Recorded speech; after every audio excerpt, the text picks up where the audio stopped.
नमस्कार मित्रमैत्रिणींनो. लग्नानंतर होईलच प्रेम या मालिकेच्या एपिसोडमध्ये पार्थला काउन्सिलरचा कॉल आलेला असतो.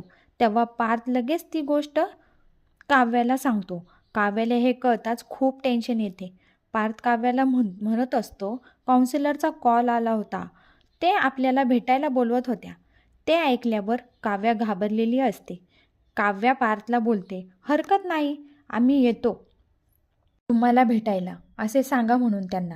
काव्याचे हे बोलणे ऐकून पार्थ आता त्याचा वेगळाच अर्थ घेतो आणि काव्याला म्हणतो की याचा अर्थ तुम्हाला पण डिवोर्स हवा आहे. काव्या डोळे मोठे करते आणि पार्थकडे बघते. खरं तर काव्याला आता डिवोर्स नको आहे, पण ही गोष्ट कशी बोलेल बघूया पुढच्याच भागामध्ये. अशा नवीन नवीन अपडेटसाठी मराठी मनोरंजन या सिरियल या यूट्यूब चॅनलला सबस्क्राईब करा. थँक्यू.